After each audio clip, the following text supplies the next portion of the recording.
Shalom Bapak Ibu sekalian, kita bertemu pada sore hari ini. Kita bertemu untuk memuliakan, memujikan nama Tuhan. Banyak kehidupan kita, sesuatu yang terjadi dalam kehidupan kita, tapi kita yakin Tuhan menjaga kita, melindungi kita. Waktu Tuhan siapa yang tahu, tapi waktu Tuhan memberikan kita kebaikan. Kita akan pujikan waktu Tuhan.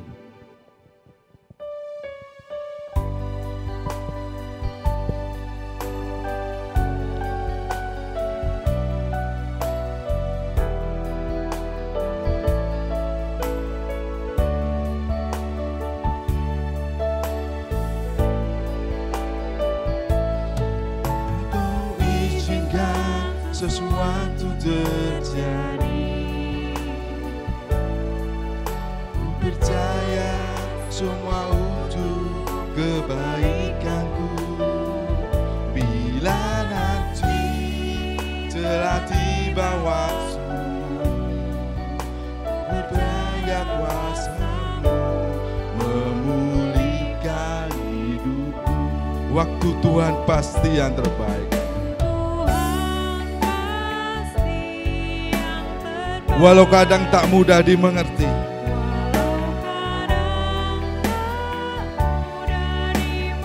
lewati cobaan ku tetap percaya Tuhan.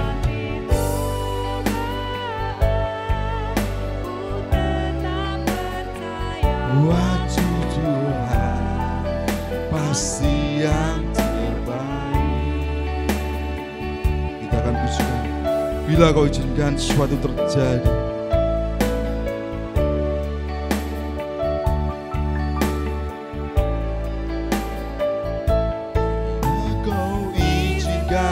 sesuatu terjadi. Ku percaya semua untuk kebaikan-Mu. Bila nanti telah tiba waktu, ku percaya kuasa-Mu memulihkan hidup. Waktu Tuhan, waktu Tuhan pasti yang terbaik. Walau kadang tak mudah dimengerti, lewati cobaan ku tetap percaya. Waktu Tuhan pasti, waktu Tuhan pasti yang terbaik.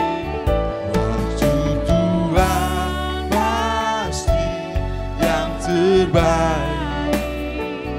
Walau kadang tak mudah dimengerti, lewati cobaan ku tetap percaya. Waktu Tuhan pasti yang terbaik. Waktu Tuhan pasti yang terbaik. Waktu Tuhan pasti yang terbaik.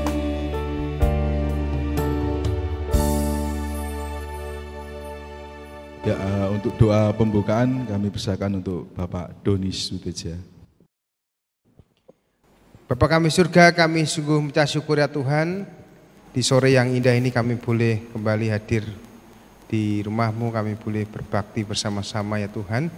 Dan kami juga minta syukur walaupun kami harus berbakti dari rumah kami masing-masing, tetapi kami boleh menikmati akan hadirat Tuhan dalam kehidupan kami melalui kebaktian tengah minggu ini ya Tuhan.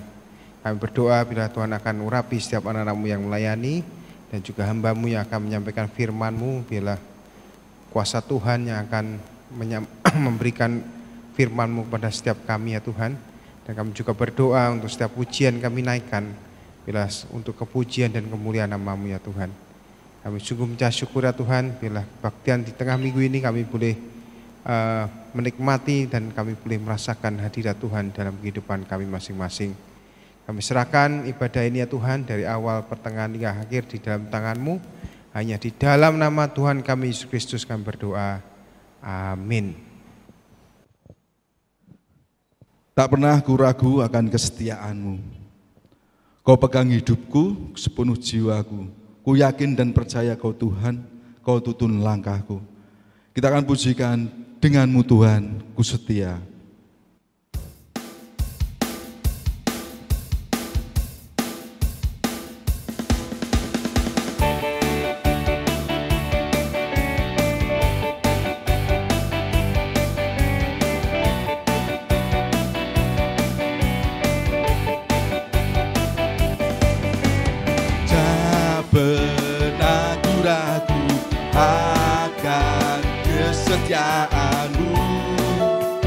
Pegang hidup sepenuh jiwaku,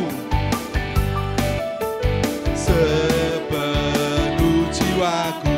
Ku yakin dan percaya Kau tuntun langkahku. Yesus, Kaulah Raja dalam hidupku, berkuasa percaya untuk selamanya. Hanya Kau Tuhan, sumber kekuatan, kuasa-Mu tercurah bagiku senantiasa. Dengan-Mu Tuhan, ku kan berjalan dari kemuliaan sampai kemuliaan selamanya. Tak pernah aku ragu akan kesetiaan-Mu Tuhan.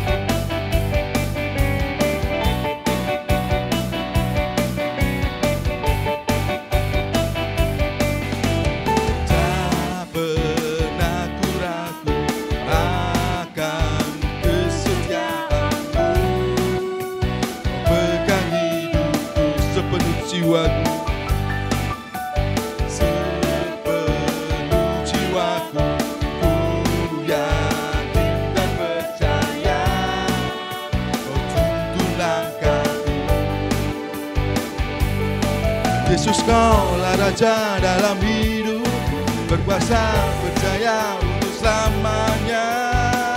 Hanya Kau Tuhan, sumber kekuatan, kuasa-Mu tercurah bagiku senantiasa. Dengan-Mu Tuhan, ku kan berjalan dari kemuliaan sampai kemuliaan. Hanya Kau Tuhan, sumber kekuatan, kuasa-Mu tercurah bagiku senantiasa. Dengan-Mu Tuhan, ku kan berjalan dari kemuliaan sampai kemuliaan selamanya.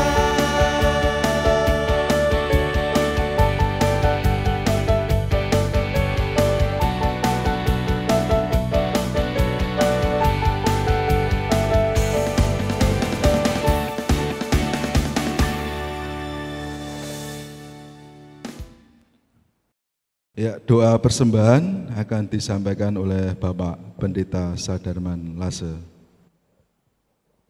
Mari kita berdoa.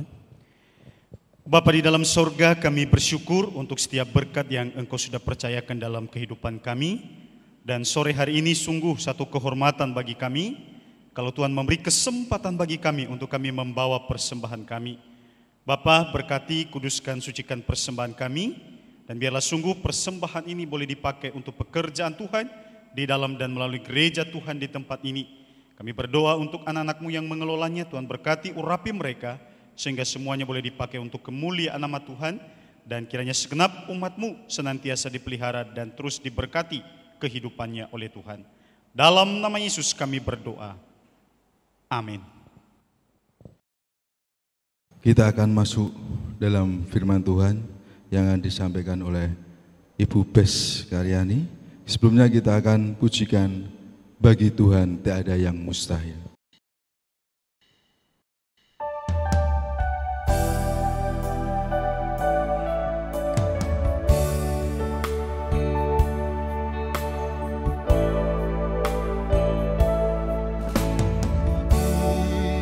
Saat kau berfirman,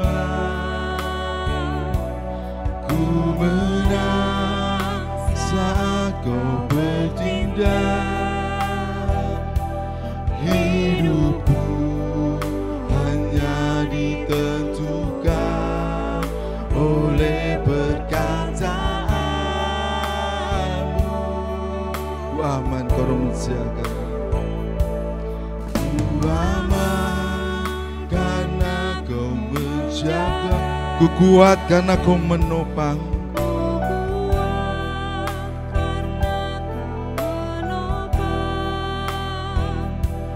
Hidupku hanya ditentukan oleh kuasa. Bagi Tuhan tak ada yang mustahil. Bagi Tuhan tak ada yang mustahil. Bagi Tuhan tak ada yang tak mungkin. Mujizatnya disediakan bagiku. Ku diangkat dan dipulihkannya. Kita akan pujikan satu hal lagi.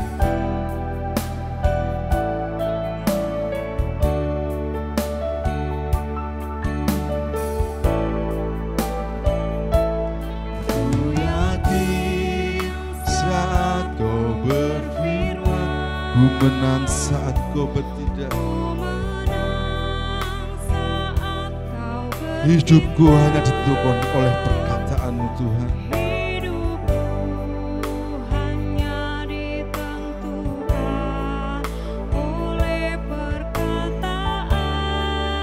Ku aman karena anugerahmu, kau menjaga kehidupanku Tuhan.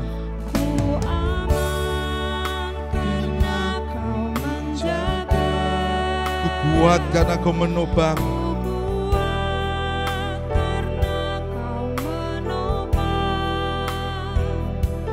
Hidupku hanya ditentukan oleh kuasa-Mu. Bagi Tuhan tak ada yang mustahil. Bagi Tuhan tak ada yang mustahil. Bagi Tuhan tak ada yang tak mungkin. Disediakan bagiku.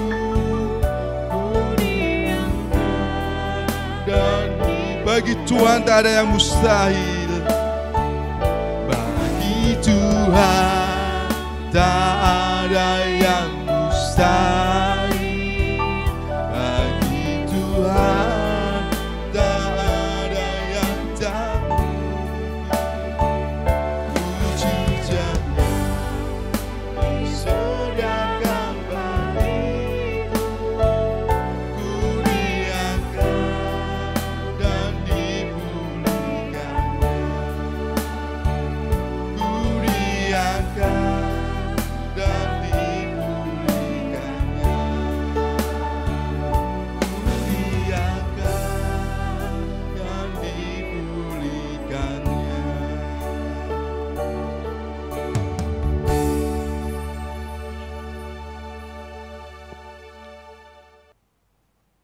Mari kita berdoa. Bapa di surga yang kami kenal di dalam diri Yesus Kristus, saat ini kami mau belajar firman-Mu.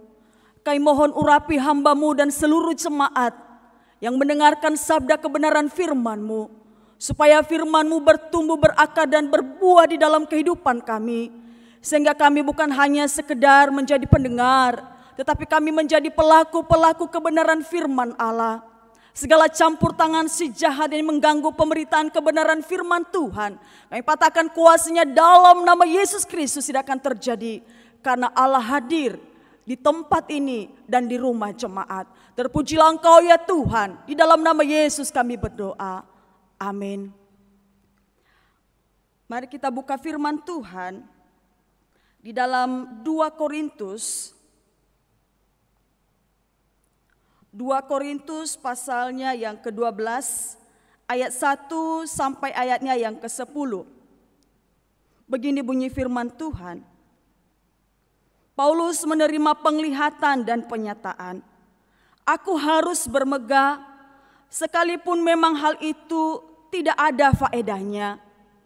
Namun demikian aku hendak memberitakan penglihatan-penglihatan dan penyataan-penyataan yang kuterima dari Tuhan. Aku tahu tentang seorang Kristen 14 tahun yang lampau, entah di dalam tubuh aku tidak tahu, entah di luar tubuh aku tidak tahu. Allah yang mengetahuinya. Orang itu tiba-tiba diangkat ke tingkat yang ketiga dari sorga. Aku juga tahu tentang orang itu, entah di dalam tubuh, entah di luar tubuh, aku tidak tahu. Allah yang mengetahuinya. Ia tiba-tiba diangkat ke Firdaus, dan ia mendengar kata-kata yang tak terkatakan, yang tidak boleh diucapkan manusia.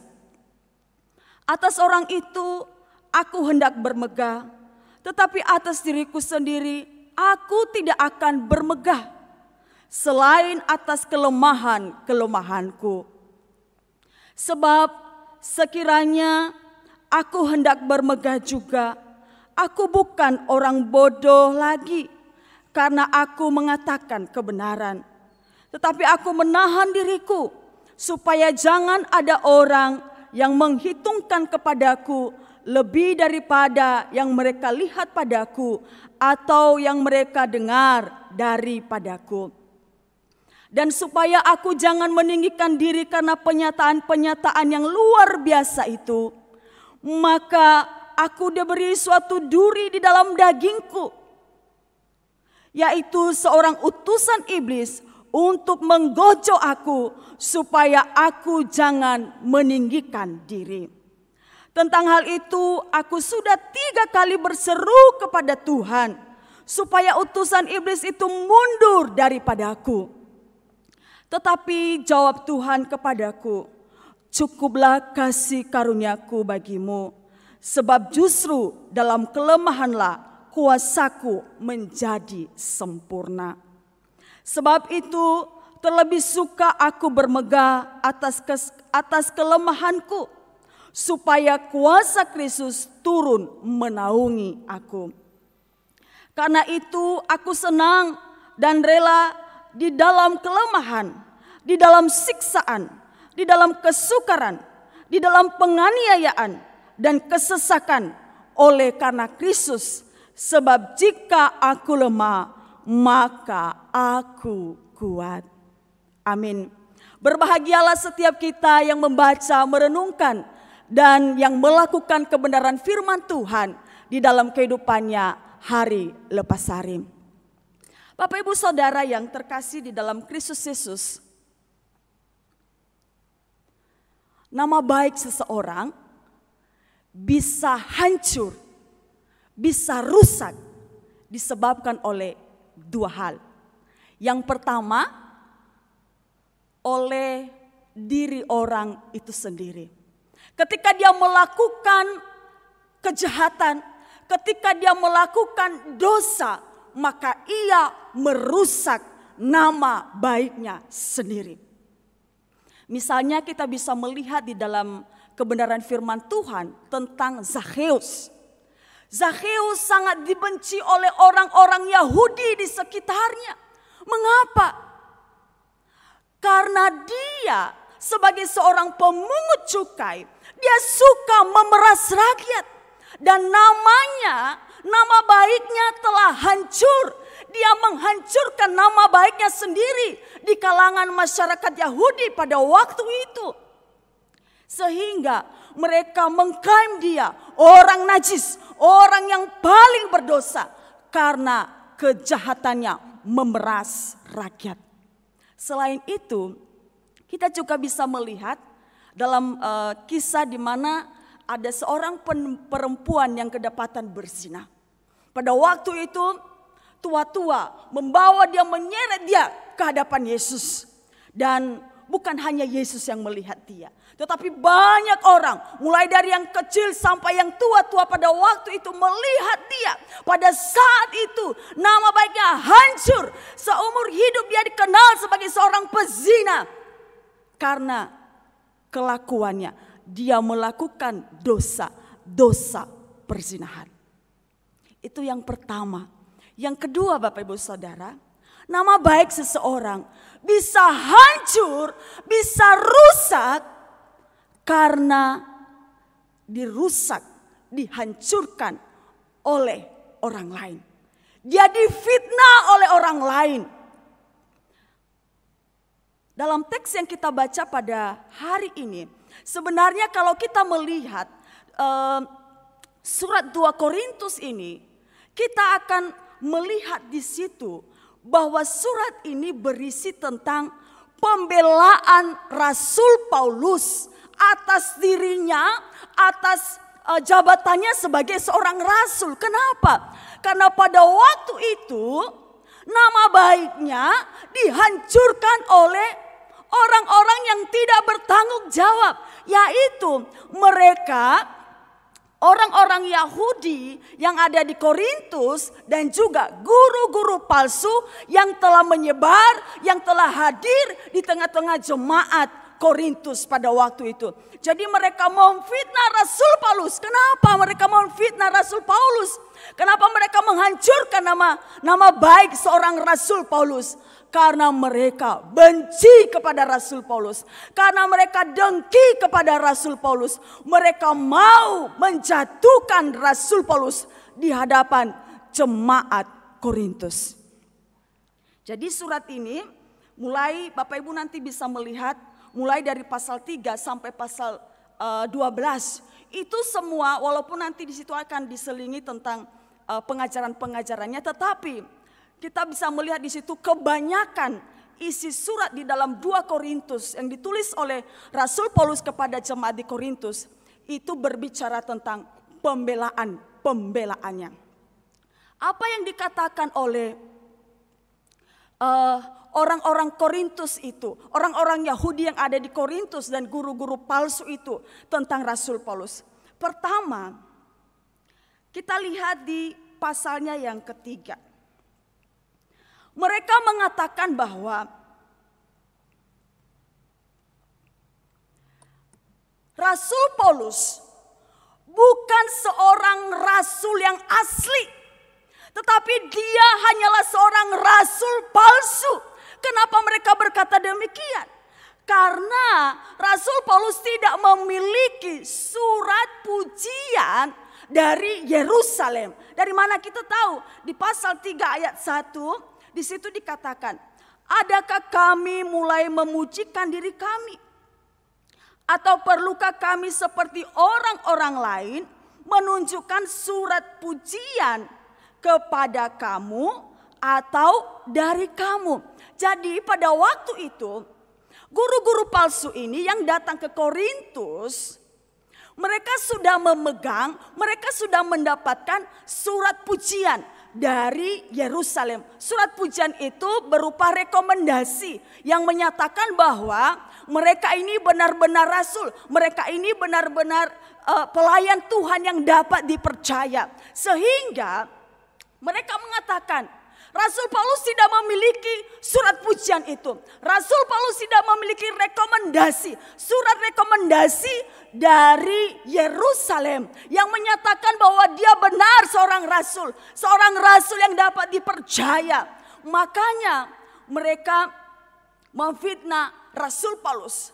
Lalu apa yang dikatakan oleh Rasul Paulus? Dia berkata begini di ayat 2. Kamu adalah surat pujian kami yang tertulis dalam hati kami dan yang dikenal dan yang dapat dibaca oleh semua orang. Jadi sebenarnya Rasul Paulus mau berkata di ayat 1 dan di ayat 2. Rasul Paulus mau berkata kepada jemaat di Korintus dan juga kepada orang-orang yang memfitnah dia. Dia berkata, saya tidak membutuhkan surat pujian dari siapapun. Saya tidak membutuhkan surat rekomendasi dari siapapun. Karena surat pujian, surat rekomendasi itu tidak menyatakan wibawa kerohanian seseorang. Tapi hai jemaat Korintus, kalianlah surat pujian saya. Artinya begini, faktanya, bukti nyatanya itulah yang terpenting. Kehadiran jemaat Korintus, pertumbuhan mereka, karunia-karunia yang mereka miliki, itu menunjukkan bahwa pelayanan Rasul Paulus adalah pelayanan yang sungguh-sungguh nyata, sungguh-sungguh berhasil. Tuhan memberkati secara luar biasa. Nyatanya jemaat Korintus bertumbuh, berkembang, maju dan luar biasa. Jadi itu bantahan dari Rasul Paulus kepada jemaat Korintus dan juga kepada mereka yang memfitnah dia, yang merusak nama baiknya. Itu yang pertama. Lalu yang kedua, mereka berkata bahwa Rasul Paulus adalah seorang pengecut. Mereka berkata begini, di dalam suratnya, kalau dia menulis suratnya itu begitu keras, bagaikan halilintar. Tetapi kalau dia berhadapan muka, dia begitu lemah, bagaikan seekor tikus. Hal ini bisa kita lihat di dalam pasalnya yang ke-10. 2 Korintus pasal 10 ayatnya yang ke-10. Sebab kata orang, suratnya memang tegas dan keras. Tetapi bila berhadapan muka, sikapnya lemah dan perkataan-perkataannya tidak berarti. Jadi saudara, para pengajar-pengajar palsu ini dan juga orang-orang Yahudi yang memfitnah Paulus, yang merusak nama baiknya, mereka berkata bahwa dia itu hanya berani pada surat-suratnya. Dia berani berkata kasar, dia berani berkata begitu keras hanya melalui surat-suratnya. Suratnya bagaikan halilintar, tetapi kalau dia berhadapan muka, dia seperti seekor tikus, dia begitu lemah. Lalu apa tanggapan, jawaban dari seorang Rasul Paulus?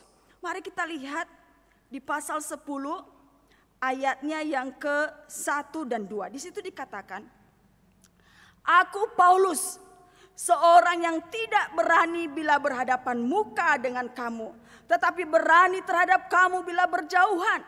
Aku memperingatkan kamu demi Kristus yang lemah lembut dan ramah. Aku meminta kepada kamu, jangan kamu memaksa aku untuk menunjukkan keberanianku dari dekat, sebagaimana aku berniat bertindak keras terhadap orang-orang tertentu yang menyangka bahwa kami hidup secara duniawi. Kita bisa melihat di pasal 10 ayat 11.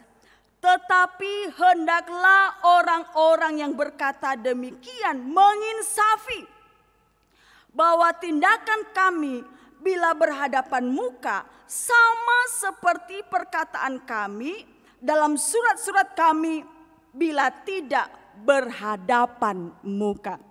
Jadi sebenarnya Bapak Ibu Saudara, Paulus berkata begini, hei jemaat Korintus dan Anda yang memfitnah saya bukan seorang pengecut. Surat-surat saya keras, dan kalaupun saya berhadapan muka dengan Anda, saya pun bisa keras. Makanya dia berkata begini, jangan minta saya keras, jangan minta saya berhadapan muka dengan Anda dan saya akan berlaku keras. Jadi dia berkata di ayat 11, baik melalui surat, bahkan melalui berhadapan secara berhadapan muka, saya sama. Saudara, sebenarnya mereka berkata demikian tidak beralasan. Hanya orang yang tidak mengenal Pauluslah yang bisa berkata demikian. Kenapa? Kalau kita melihat perjalanan Rasul Paulus di dalam kitab Kisah Para Rasul dan kitab-kitab yang lain, di situ kita banyak melihat Rasul Paulus sering sekali diperhadapkan dengan orang banyak. Rasul Paulus diperhadapkan dengan orang-orang hebat, dengan pemimpin-pemimpin, dengan penguasa-penguasa. Di hadapan mereka dia tidak pernah takut. Di hadapan mereka dia tidak pernah menyerah. Dia mengumandangkan kebenaran, dia menyatakan dosa, dan dia menyatakan bagaimana dia dipanggil oleh Tuhan. Jadi kalau mereka berkata, mereka memfitnah dia bahwa dia seorang pengecut, hanya melalui suratnya saja yang bagaikan halilintar. Tetapi kalau berhadapan muka, dia seperti seekor tikus. Itu adalah orang-orang yang tidak mengenal Paulus lebih dalam lagi. Maka Paulus berkata, jangan minta saya berhadapan muka dengan Anda dan saya akan berlaku keras. Karena saya sama, baik saat saya menulis surat, baik juga saat saya berhadapan muka dengan Anda. Itulah Rasul Paulus. Lalu yang ketiga, mereka berkata kepada Rasul Paulus bahwa ia tidak bisa menjaga wibawanya sebagai seorang rasul. Karena dia tidak menerima sokongan dari gereja. Khususnya gereja atau jemaat di Korintus. Dia malah bekerja. Ini kita bisa lihat di dalam pasal 11. Pasal 11 ayatnya yang ke-7. Pasal 11 ayatnya yang ke-7. Di situ dikatakan, apakah aku berbuat salah jika aku merendahkan diri untuk meninggikan kamu? Karena aku memberitakan Injil Allah kepada kamu dengan cuma-cuma. Jemaat-jemaat lain telah kurampok dengan menerima tunjangan dari mereka, supaya aku dapat melayani kamu. Dan ketika aku dalam kekurangan di tengah-tengah kamu, aku tidak menyusahkan seorang pun, sebab apa yang kurang padaku dicukupkan oleh saudara-saudara yang datang dari Makedonia. Dalam segala hal aku menjaga diriku supaya jangan menjadi beban bagi kamu. Jadi mereka mengatakan begini, dia itu tidak menjaga wibawanya sebagai seorang rasul. Harusnya dia menerima sokongan dari gereja-gereja, khususnya gereja atau jemaat Korintus. Kenapa dia harus bekerja?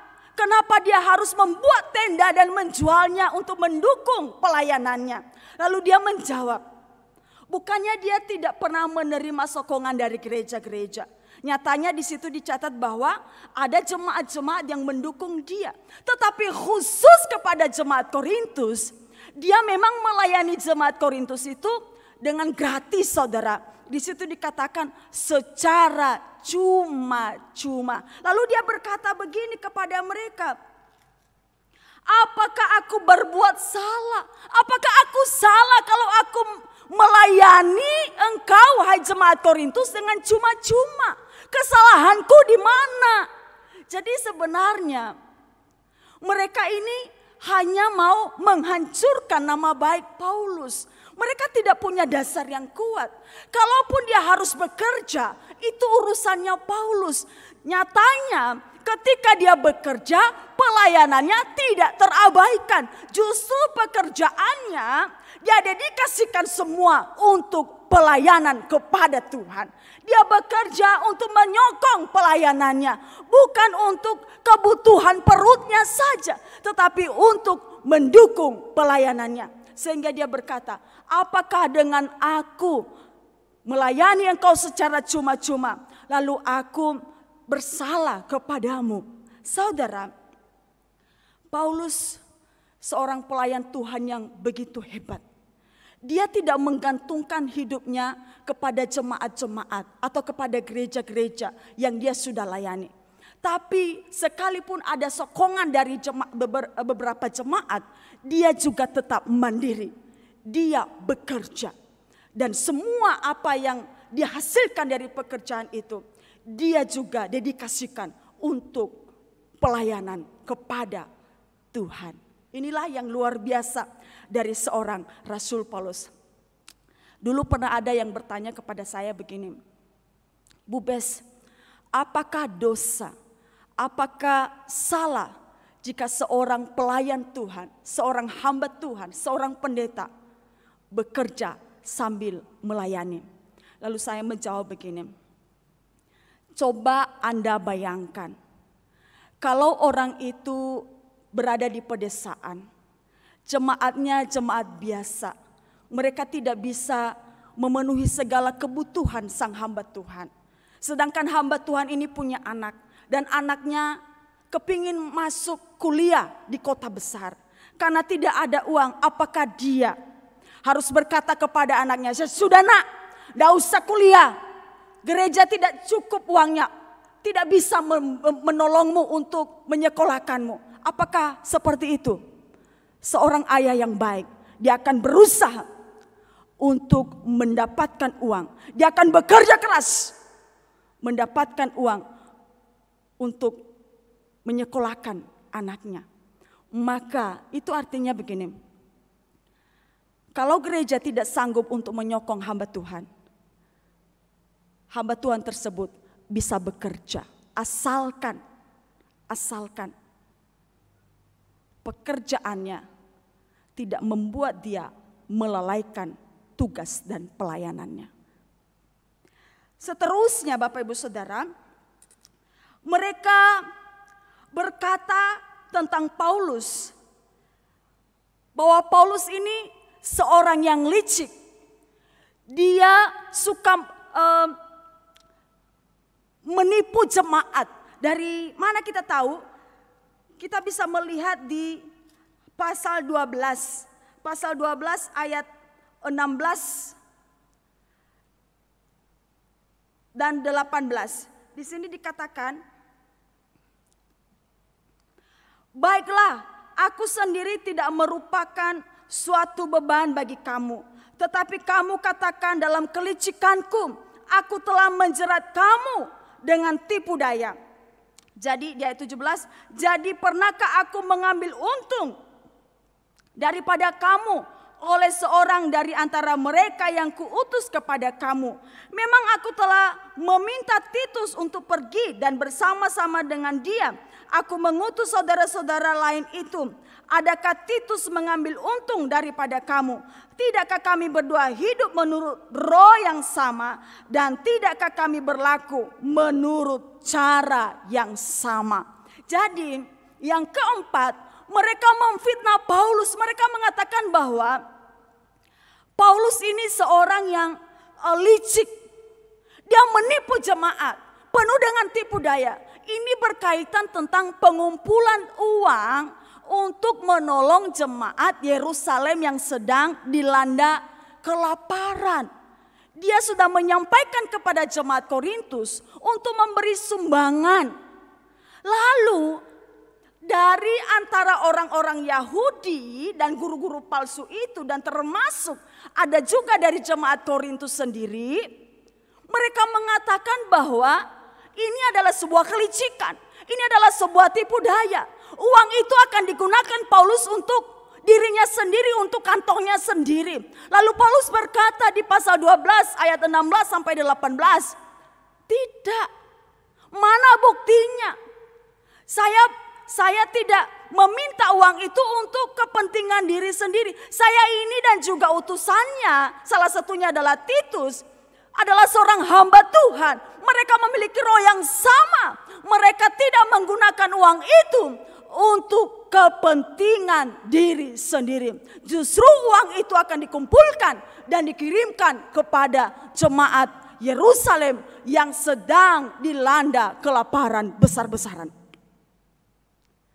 Inilah fitnah yang mereka sampaikan tentang Rasul Paulus. Dan yang terakhir dalam teks yang kita baca di awal tadi, yaitu mereka berkata begini, Rasul Paulus itu seorang yang bodoh. Dia tidak rohani. Kenapa? Karena dia tidak memiliki penglihatan-penglihatan, penyataan-penyataan yang spektakuler dibandingkan dengan pengajar-pengajar atau guru-guru palsu yang sudah dicatat di sini. Mereka memiliki penglihatan-penglihatan dan penyataan-penyataan yang luar biasa. Entah itu benar ataupun salah. Tetapi mereka menyatakan begini kepada Rasul Paulus. Hai Paulus, kamu itu orang bodoh. Kamu itu tidak rohani. Engkau tidak memiliki penglihatan-penglihatan. Engkau tidak memiliki penyataan-penyataan dari Allah. Lalu apa jawaban dari Rasul Paulus? Dia berkata begini. Dari pasal 11 sampai pasal 12 ayat 1 sampai 10 yang kita baca tadi.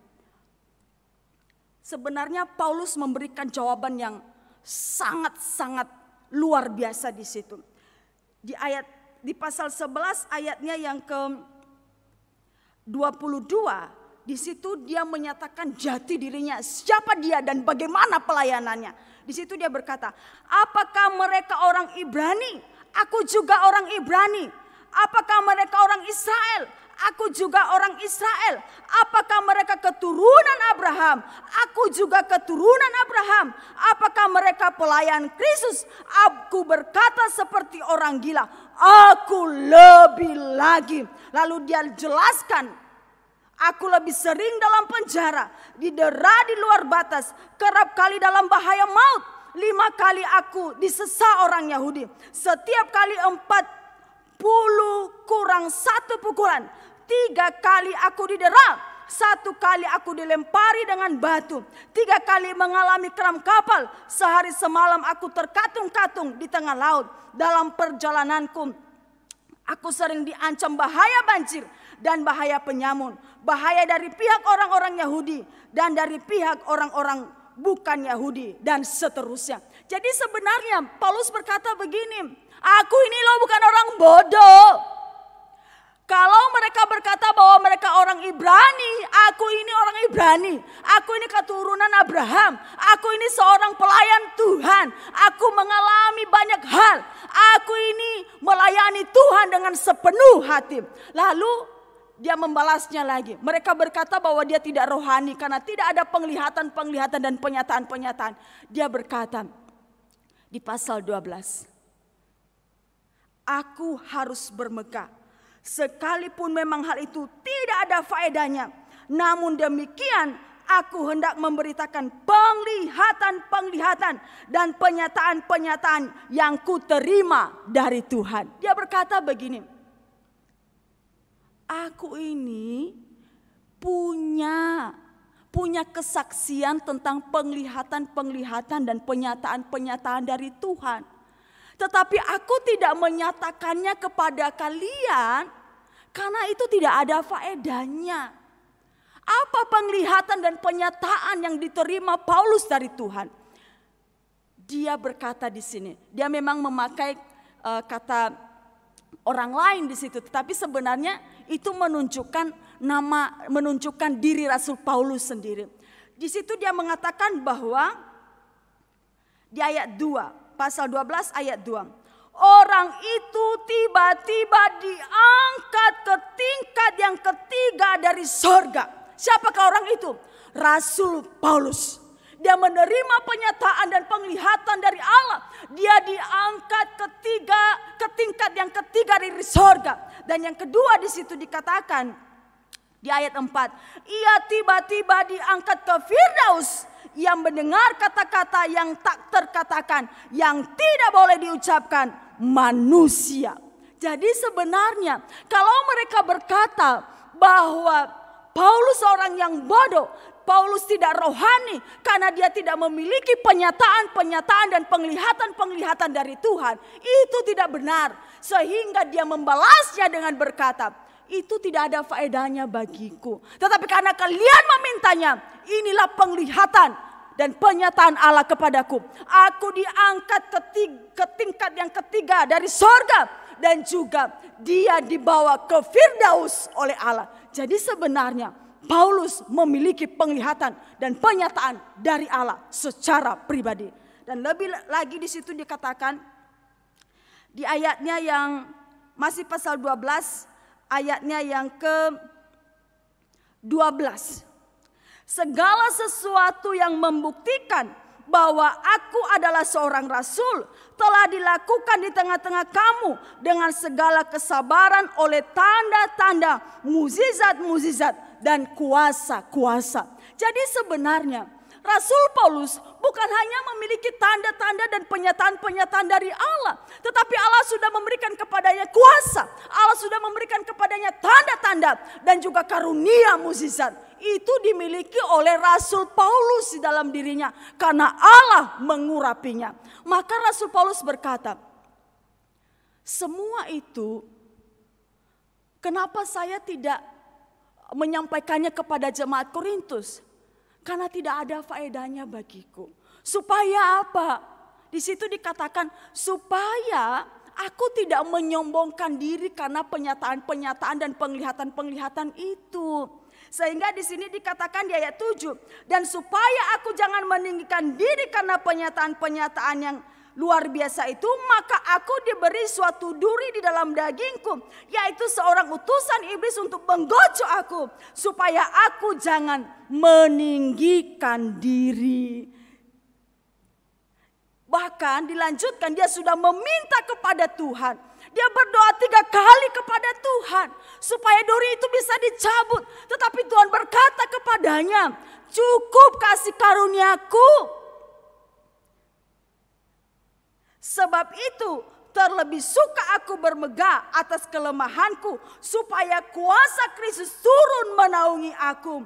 Sebab jika aku lemah, maka aku kuat. Saudara, Rasul Paulus adalah rasul yang luar biasa dan dia juga seorang yang rendah hati.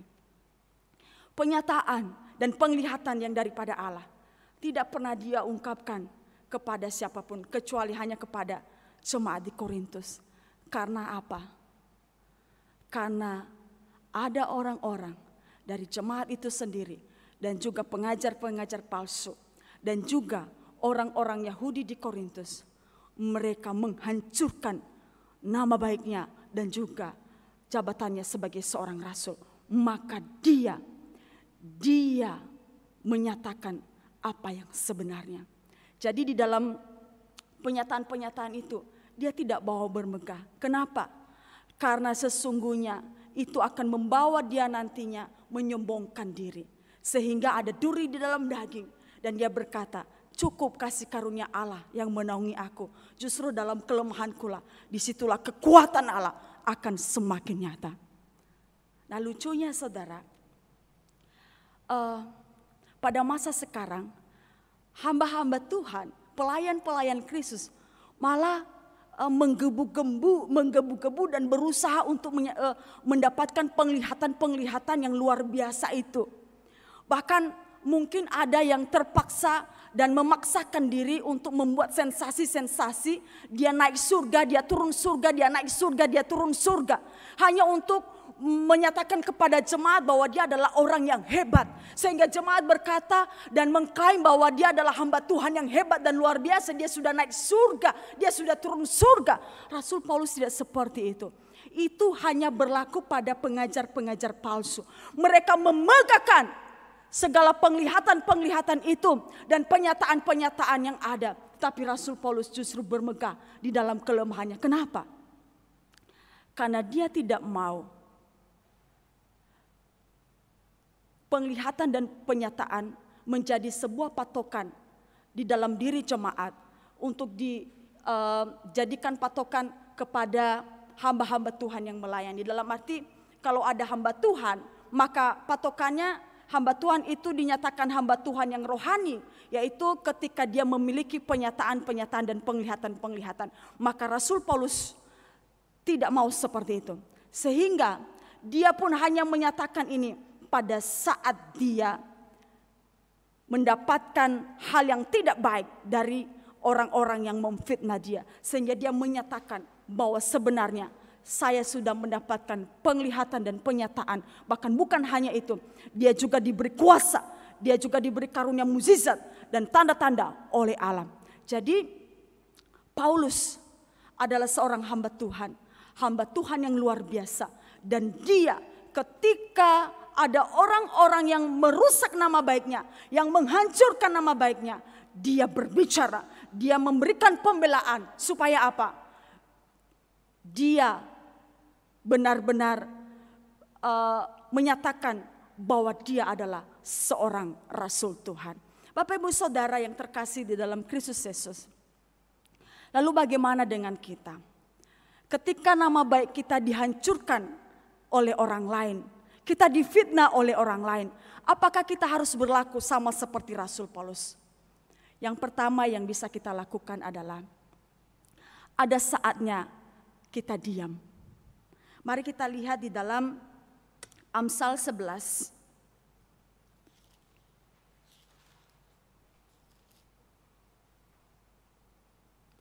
Amsal 11 ayat 12. Siapa menghina sesamanya tidak berakal budi, tetapi orang yang pandai berdiam diri. Jadi pada saat nama baik kita, reputasi kita dihancurkan oleh orang lain, mereka memfitnah kita, maka yang pertama adalah ada saatnya kita diam. Yang kedua, ada saatnya kita bicara. Artinya melakukan pembelaan. Sama seperti Rasul Paulus. Pembelaan Rasul Paulus tujuannya untuk membungkam rasul-rasul yang palsu atau guru-guru palsu itu. Orang-orang Yahudi yang memfitnah dia. Supaya apa? Kebenaran itu nyata. Dan mereka diam. Mereka bungkam karena pembelaan yang dia nyatakan. Dan yang ketiga, Bapak Ibu Saudara, yang bisa kita lakukan adalah jangan membalas dengan hal yang sama, yaitu memfitnah mereka. Kalau kita difitnah, jangan membalasnya dengan memfitnah. Tapi biarkanlah Allah yang menuntut pembalasan. Dan yang terakhir yang bisa kita lakukan adalah mari percaya kepada Allah. Cepat atau lambat, kebenaran akan nyata. Mari percaya kepada Allah, cepat atau lambat, kebenaran akan nyata. Saya mengutip pernyataan dari Mahatma Gandhi. Dia berkata begini, kesalahan tidak akan menjadi kebenaran karena berulang kali diumumkan. Sebaliknya, kebenaran tidak akan jadi kesalahan karena tak seorang pun mengetahuinya.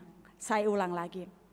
Kesalahan tidak akan menjadi kebenaran karena berulang kali diumumkan. Sebaliknya, kebenaran tidak akan jadi kesalahan karena tak seorang pun mengetahuinya. Amin. Mari kita berdoa. Bapa di surga, terima kasih untuk kebenaran firman-Mu. Biarlah firman-Mu membawa kami untuk terus merendahkan hati di hadapan Allah. Dan biarlah Roh Kudus menolong kami di dalam melakukan kebenaran firman-Mu. Terpujilah Engkau ya Tuhan. Di dalam nama Yesus kami berdoa dan mengucap syukur. Amin. Terima kasih untuk firman Tuhan yang disampaikan oleh Ibu Bes Karyani. Sebelumnya kita untuk menanggapi firman Tuhan, kita akan pujikan Allah itu baik, sungguh baik bagi kita.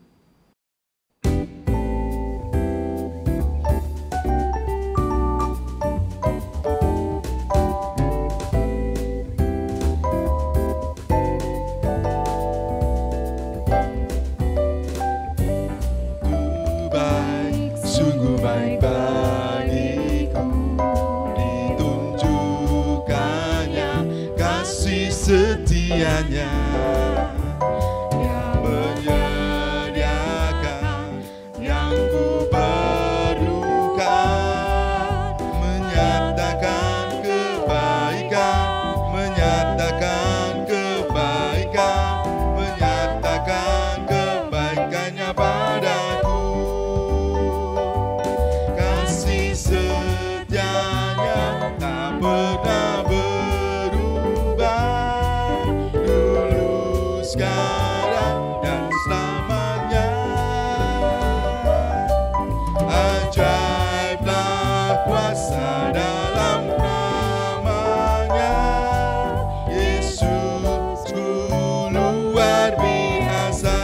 karena itu baik, sungguh baik bagiku.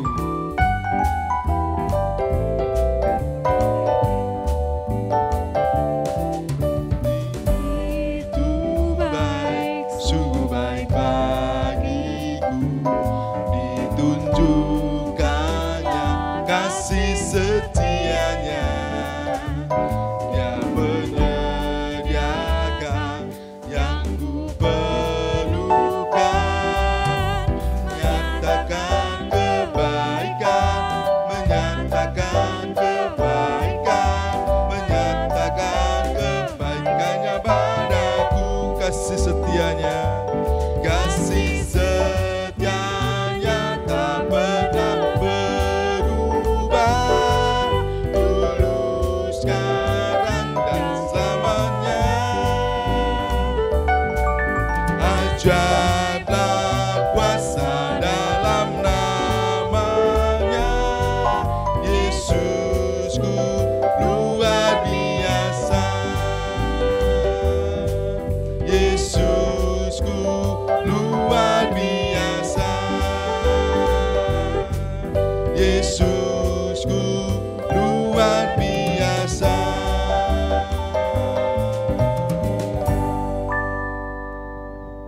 Mari kita berdoa. Bapa di surga, di akhir ibadah kami, biarlah segala kemuliaan hanya bagi Allah. Dan kami mohonkan berkat Allah tercurah atas setiap kami. Biarlah sungguh berkat damai sejahtera yang daripada Allah, kekuatan dan penghiburan dari Roh Kudus dan penyertaan dari Allah menjadi bagian dalam kehidupan setiap kita, mulai saat ini sampai selama-lamanya. Amin.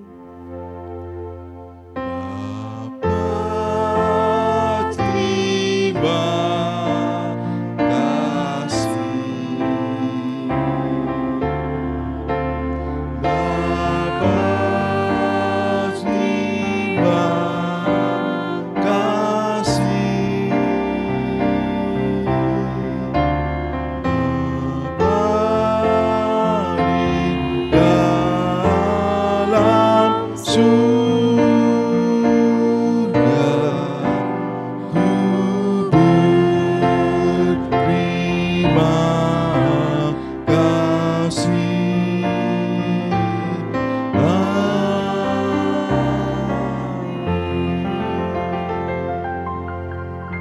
Ibadah telah selesai, jemaat disilakan saat teduh.